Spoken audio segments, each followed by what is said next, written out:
गंगोत्री, जहाँ से माँ गंगा का उद्गम होता है भगीरथी के रूप में। अब इस आधुनिक टाइम में यहाँ पहुँचना मुश्किल तो बिल्कुल नहीं है, लेकिन फिर भी 300 किलोमीटर दूर होने के बावजूद भी हमें कई साल लग गए यहाँ पहुँचने में। अब गंगोत्री धाम तक पहुँचने का सबका अपना अपना एक्सपीरियंस होता है, तो हर बार की तरह इस बार भी हमारी 3 पीढ़ियाँ एक और धाम की यात्रा एक साथ कर रही है। तो मैंने अपने इसी एक्सपीरियंस को शेयर किया है मेरी कहानी में। तो आइए कहानी की शुरुआत करते हैं। तो कहानी की शुरुआत होती है यहाँ से। सारे बैग पैक हो चुके हैं, गाड़ी में लोड हो गए हैं, सब लोग गाड़ी में बैठ गए हैं। तो हमारी गंगोत्री धाम की यात्रा शुरू होगी यहाँ से।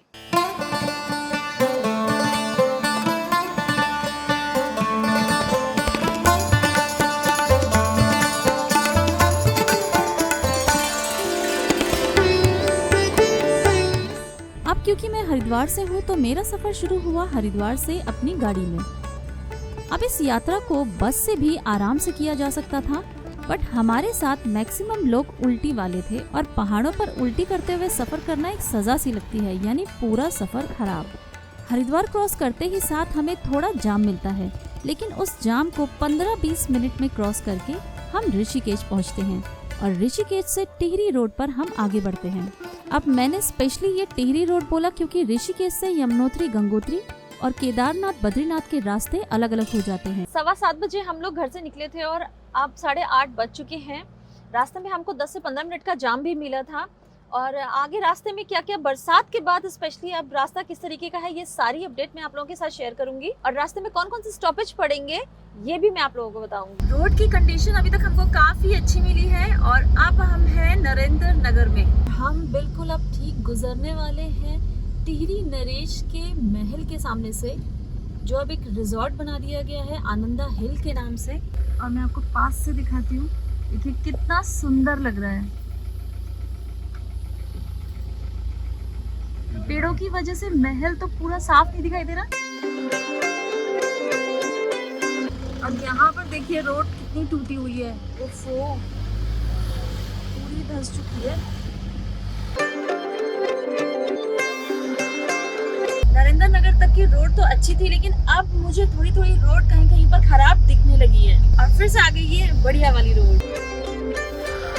अभी तो सफर की शुरुआत ही हुई है और इन अच्छे और खराब रास्तों का एक्सपीरियंस लेते लेते थोड़ी भूख लगने लगी, तो हम रुके नाश्ते के लिए। पहाड़ों की वादियों में घर से लाए हुए नाश्ते की बात ही कुछ और देखिए वादियाँ कितनी अच्छी है। हम एक टिपिकल भारतीय फैमिली की तरह अपने साथ आलू पूड़ी लेकर आए थे और अब हम जिस जगह थे वहाँ से भी तो कुछ लेना था।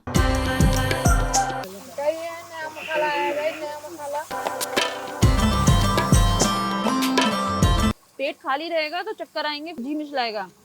ये सामने चंबा टाउन दिख रहा है, बहुत ही ब्यूटीफुल है।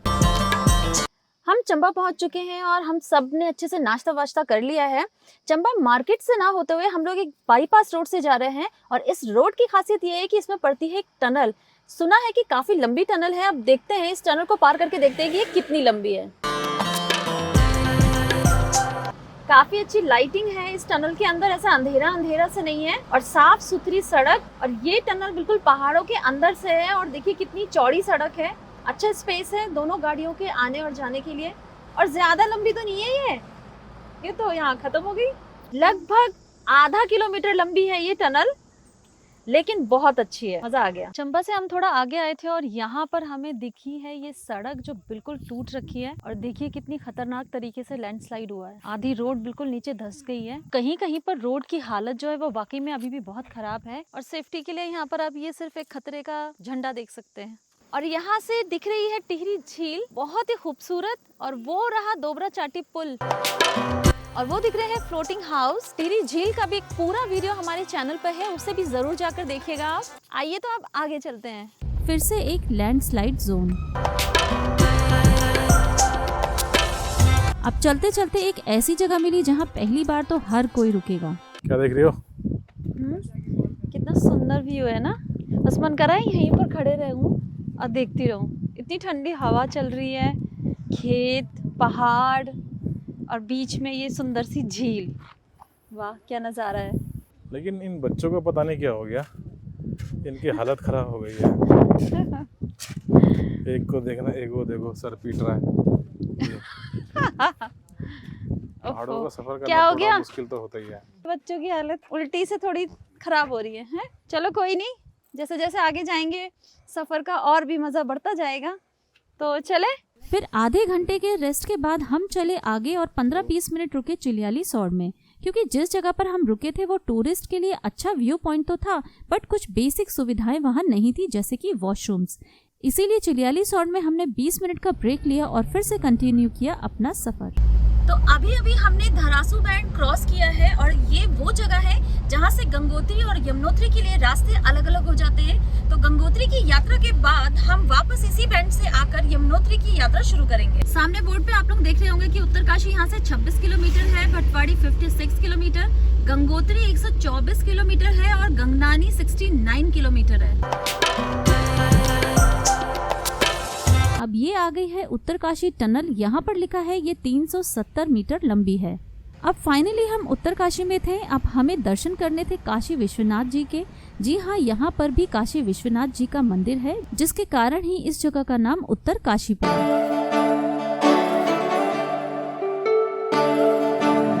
अब इस समय यात्रा करने का ये फायदा मिलता है कि आपको दर्शन बड़े आराम से होते हैं, क्योंकि भीड़ कम होती है।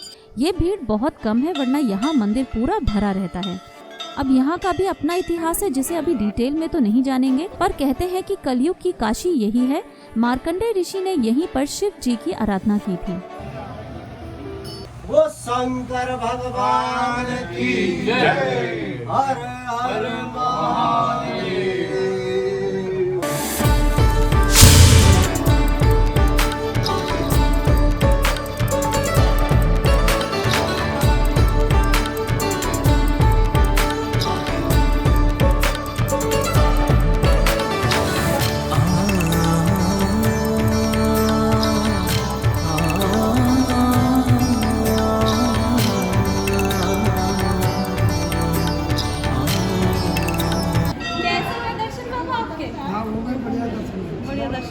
दर्शन करने के बाद फिर बढ़े हम अपने आगे के सफर में। आगे निकलते ही साथ हमें रोक लिया गया और फिर हुई हमारे सारे कागजों की जांच। अब यहाँ पर एक अच्छी बात ये थी कि अगर आप यहाँ किसी का हेल्थ चेकअप कराना चाहते हैं तो करा सकते हैं, क्योंकि हाई एल्टीट्यूड के लिए आपको फिट होना जरूरी है। शाम हो चुकी है और अभी भी हम लोग लगभग 90 किलोमीटर दूर है गंगोत्री से, और हम जा रहे थे, लेकिन रास्ते में एक बहुत ही अल्टीमेट हमें सीन दिखा। और हमने क्या देखा आप भी देखिए। मैंने अपनी लाइफ में ऐसा वाटरफॉल इतना विशाल, इतने फ्लो में कभी नहीं देखा। जब भी आएंगे तो उसे जरूर देखिएगा। फुहारें महसूस हो रही हैं? महसूस हो रही हैं, बहुत ज़्यादा महसूस हो रही हैं। और सिर्फ यहाँ तक ही नहीं, पूरा ऊपर सड़क तक देखो, पूरा पीछे तक जा रही है। इवन जो गाड़ियाँ आ जा रही है ना, उस पर भी ये बूंदें पड़ रही हैं और ऐसा लग रहा है जैसे वो किसी बारिश में से आई होंगी। मतलब ये तो यार सच में मतलब वर्डफुल हो गई ये वाली ट्रिप तो मेरी। दर्शन करने से पहले ही इस वाटरफॉल को खेरी वाटरफॉल बोलते हैं। इसके नीचे भी हम सड़क के वैसे पास में ही खड़े हैं, यहाँ से भी आप व्यू ले सकते हैं। इसके नीचे भी एक और जगह है, तो आइए वहाँ से भी इसका व्यू देखते हैं कैसा है। रास्ता बहुत ही स्लिपरी है यहाँ पर।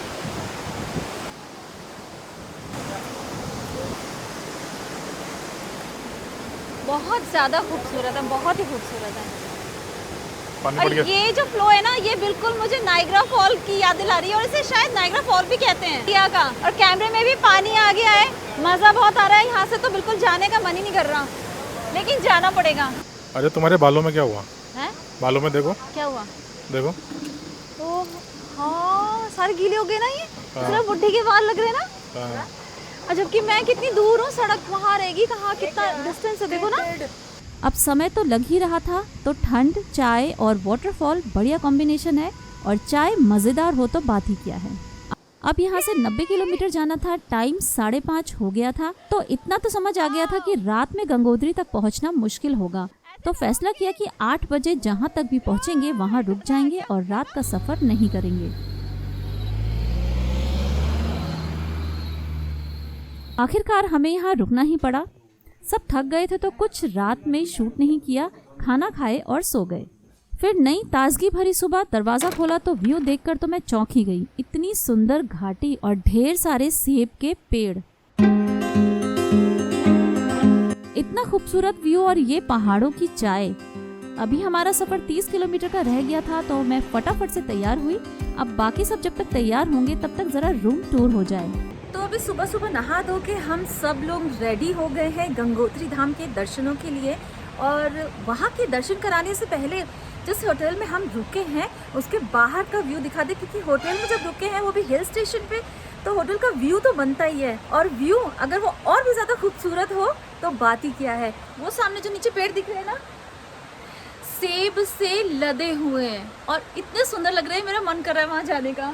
और एकदम से मौसम भी चेंज हो गया यहाँ पर। उत्तर काशी तक जो मौसम था वो ठीक था, ज़्यादा सर्दी नहीं थी, ज़्यादा गर्मी नहीं थी। हमने जो काशी विश्वनाथ जी के दर्शन किए, बहुत अच्छे से दर्शन कर लिए और वहाँ मौसम ठीक था। तो मॉर्निंग में यहाँ के होटल का एक झटपट सा रूम टूर ले लेते हैं और आपको बताएंगे कि यहाँ के होटल कैसे हैं। आइए अब अंदर चलते हैं।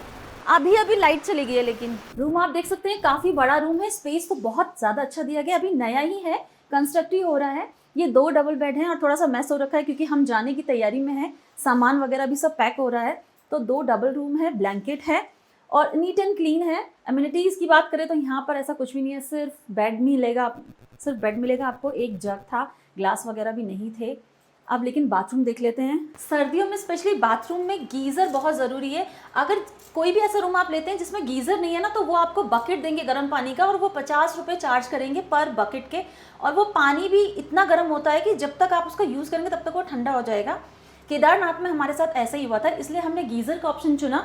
तो गीज़र है यहाँ पर, रात को ही हमने ऑन कर दिया था, ऑटोमेटिक है। सुबह जब हम उठे हैं तो हमें अच्छा गर्म पानी मिला है। एक बकेट वगैरह है, वॉशरूम भी, टॉयलेट वगैरह भी साफ़ है। यहीं पर एक वॉश बेसिन है, मिरर है। तो सुबह आराम से अच्छे से नहा धोकर आप कंफर्टेबल हो सकते हैं। बस इतना ही है, यही है रूम टूर। और दूसरा भी रूम है जो सेम इतना ही है।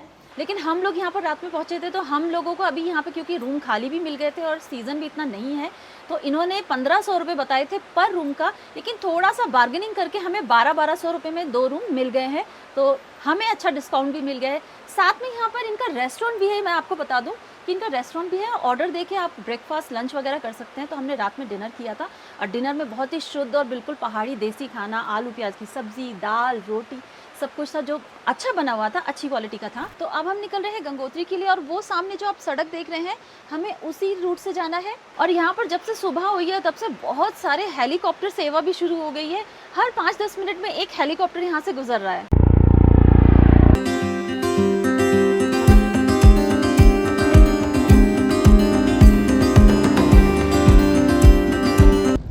सुबह के 8 बज रहे हैं और हम गंगोत्री के लिए निकल चुके हैं। यहाँ से रोड भी थोड़ी खराब है। सुबह जल्दी निकलने का सोचा था लेकिन हम काफ़ी लेट हो चुके हैं, 8 बज गए हैं और यहाँ से अभी गंगोत्री लगभग 30 किलोमीटर दूर है। जैसे जैसे हम आगे बढ़ रहे थे, हम गंगोत्री वैली में एंटर कर रहे थे। जगह की खूबसूरती बढ़ती जा रही थी, बट हम एक सेब की दुकान देखकर रुक जाते हैं। यहाँ के सेब भी बड़े फेमस हैं, हर्षिल के सेब। अब ये सेब मैं खरीदी रही थी कि यहाँ की मुझे एक और नई बात पता चलती है। जिनसे मैंने सेब लिए उन भैया ने मुझे बताया कि यहाँ पर पीछे एक वाटरफॉल है जहाँ पर राम तेरी गंगा मैली की शूटिंग हुई थी। तो अभी तो हम गंगोत्री मंदिर के लिए जा रहे हैं।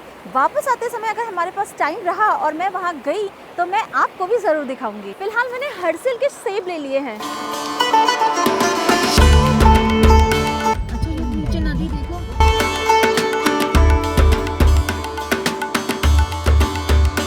अब रास्ते छोटे थे, कहीं कहीं खतरनाक थे और कहीं ब्यूटीफुल व्यू भी थे।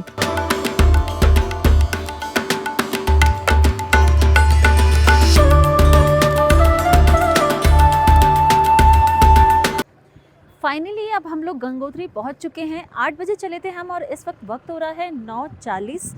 पार्किंग में हूँ मैं इस वक्त, गाड़ी पार्क कर दी है। पार्किंग थोड़ा नीचे डाउन है इसलिए सारी फैमिली को हमने ऊपर ही उतार दिया है। अब यहाँ से चलेंगे मंदिर की तरफ।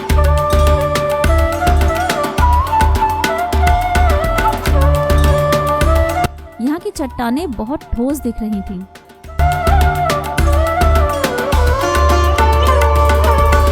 आखिरकार अब हम मंदिर के पहले प्रवेश द्वार पर थे, जहाँ से लगभग 100-200 मीटर की दूरी पर था ये गोमुख ट्रैक।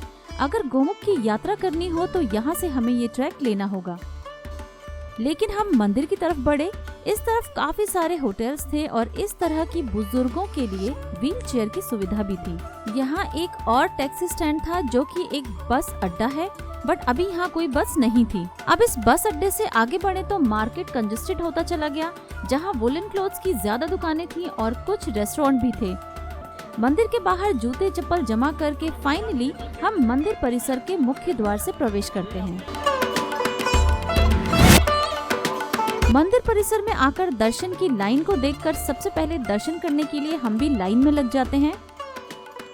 अधिकतर मंदिरों की तरह यहाँ भी मंदिर के गर्भगृह की फोटो लेना वर्जित था, तो हमने गंगा माता के दर्शन किए और मंदिर की परिक्रमा की। मैंने दर्शन कर लिए हैं। अंदर गर्भगृह में फोटो या वीडियो लेना मना है। मंदिर की परिक्रमा करके अब मैं बाहर आ गई हूँ और अब आइए इस जगह को थोड़ा और जानते हैं। ये मंदिर परिसर है और ये मुख्य गंगा जी का मंदिर है। पहले ये मंदिर यहाँ पर नहीं था। कहते हैं कि पहले गंगा जी की धारा की पूजा की जाती थी। बताया जाता है कि इस मंदिर का निर्माण गोरखा कमांडर अमर सिंह थापा ने 18वीं शताब्दी की शुरुआत में कराया था। यहाँ पर नीचे लिखा हुआ है मुख्य स्नानाघाट। आइए चलिए वहाँ भी चलते हैं।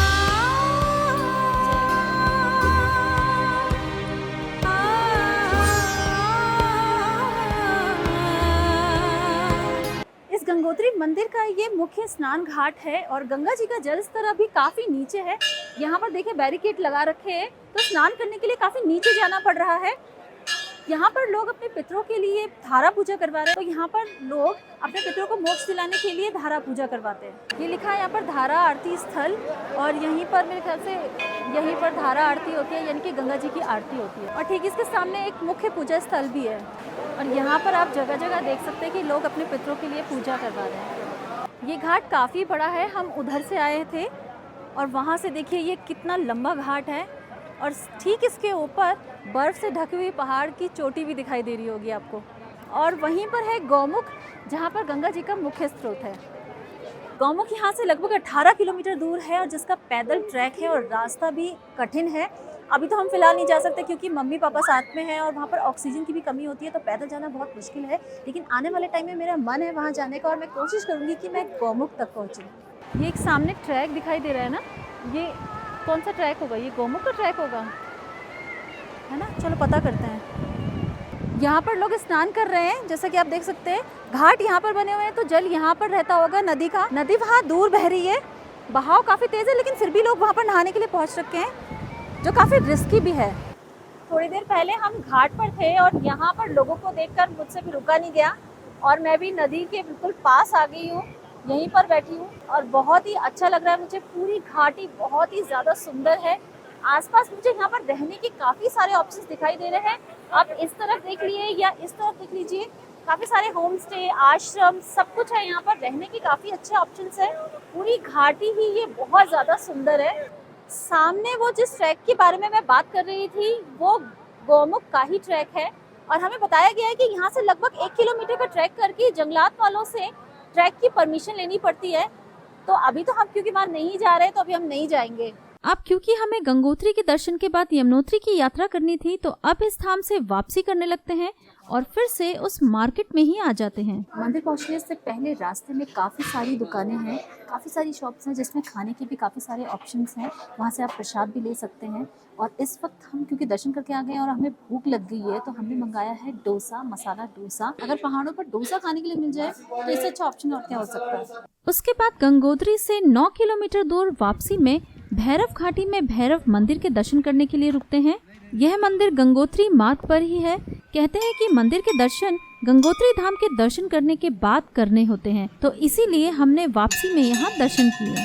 भैरव मंदिर के दर्शन करके मैं फिर उसी जगह पर आ गई हूँ जहाँ से मैंने सेब लिए थे और अब मैं जा रही हूँ उस वाटरफॉल की तरफ जहाँ पर राम तेरी गंगा मैली की शूटिंग हुई थी। वैसे तो काफ़ी पास में ही बताया गया है, तो मैं सोच रही हूँ थोड़ा आगे चल के देख लेते हैं। अगर वो हमको दिखाई दे गया तो अच्छी बात है, अगर ज़्यादा दूर हुआ तो फिर हम आगे नहीं जाएंगे क्योंकि रास्ता बिल्कुल सुनसान है और ऐसा कोई प्रॉपर रास्ता भी नहीं है। जैसे कि आप देख सकते हैं कि रास्ते में पत्थर ही पत्थर हैं और काफ़ी सुनसान रास्ता है। रास्ता तो मुझे काफ़ी सुनसान और ख़तरनाक लग रहा है। यहाँ पे तो जंगली जानवरों का भी डर है। ऊपर से ऊंचा वाला झरना तो नहीं है, लेकिन वहाँ बहता हुआ दिखाई तो दे रहा है। दिन में ये जंगल जितने खूबसूरत लगते हैं, रात में उतने ही खतरनाक हो जाते हैं। यहाँ से थोड़ा नदी दिखनी शुरू हो गई और बहुत ही ज्यादा खूबसूरत लग रही है, बहुत ही सुंदर लग रही है। थोड़ा सा आगे चल के देखते हैं और वो रहा झरना। वहां तक जाने का रास्ता जो है वो काफी खतरनाक है, इवन रास्ता ही नहीं है, पत्थर ही पत्थर है, तो मैं इसके आगे नहीं जाने वाली हूँ अब। तो यहाँ तक चलते हैं थोड़ा सा नीचे। ऐसा हमें जहाँ से हमने सेब लिया ना, वो भैया ने हमको ऐसे बताया है कि यही वो झरना है, तो हमको एग्जैक्टली पता नहीं है कि ये वही झरना है जहाँ पे शूटिंग हुई थी, लेकिन जो भी है यार बहुत सुंदर है। वहाँ पे लोग भी हैं, कुछ है तो, यानी कि वहाँ रास्ता होगा, लेकिन मैं यहाँ तक जाऊंगी नीचे। वो सामने सड़क दिखाई दे रही है, वहां से हम यहाँ तक आए, ज्यादा दूर नहीं है और पानी एकदम चिल्ड है। आखिरकार मैं इस झरने के बहुत नजदीक तो आ गई, लेकिन नजदीक पहुंचकर रास्ता अब और नहीं भी जा ज्यादा सकते कठिन आगे? हो गया है।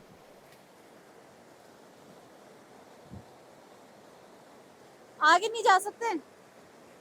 वैसे झरने के हम काफी नजदीक आ चुके हैं, लेकिन अब रास्ता वाकई में बहुत खतरनाक है और मेरे बस का तो बिल्कुल नहीं है जाना। अब देख सकते हैं कि कितना स्लिपरी है, अगर यहाँ से गिरे तो सीधे नदी में जाएंगे और इतना रिस्क मैं ले नहीं सकती हूँ काफी, लेकिन फिर भी काफी पास आ चुके हैं हम बढ़े हर्सिल से यमुनोत्री के लिए, लेकिन हर्सिल एक ऐसी जगह है जो अपनी सेब की खेती के लिए बहुत फेमस है। रास्ते में सेबों से लदे हुए पेड़ देखकर मेरा बहुत मन था सेब के पेड़ों को पास से देखने का, और ये मौका मुझे मिल ही गया। अब इतनी दूर आए हैं, जगह का नाम है झाला और मैं अब जा रही हूँ ऑर्चिड में। ढेर सारे सेब देखने को भी पास से, तोड़ना मना है और मैं बहुत ज्यादा एक्साइटेड हूँ। वाह कितने सुंदर फूल है यहाँ पे।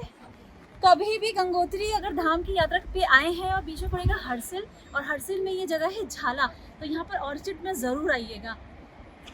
सेब तोड़ना मना है। पेड़ पे लगे हुए सेब, वाह मजा आ गया। सेब की क्वालिटी बाकी यहाँ की बहुत अच्छी है। अभी जितने भी हमने ट्राई किए हैं, टेस्ट किए हैं, बहुत ही अच्छे क्रंची और जूसी सेब है। तो ये देखो,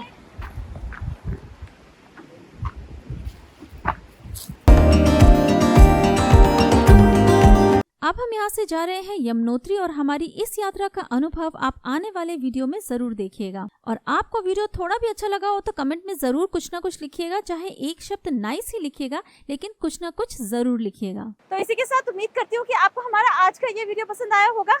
अगर वीडियो पसंद आया तो क्या करना है, लाइक करना है, शेयर करना है, और चैनल पर अगर नए हैं तो चैनल को सब्सक्राइब कर लीजिएगा। मिलूंगी मैं आपको अपने नेक्स्ट वीडियो में, तब तक के लिए स्वस्थ रहिए, सुरक्षित रहिए। Thank you for watching. जय माँ गंगे। तो अब हमारी आगे की यात्रा कैसे पूरी होती है, ये भी एक एडवेंचर है। और हाँ, यमुनोत्री धाम की यात्रा के बाद उत्तराखंड के हमारे चारों धाम भी पूरे हो जाएंगे, तो ये भी एक अच्छा अचीवमेंट है।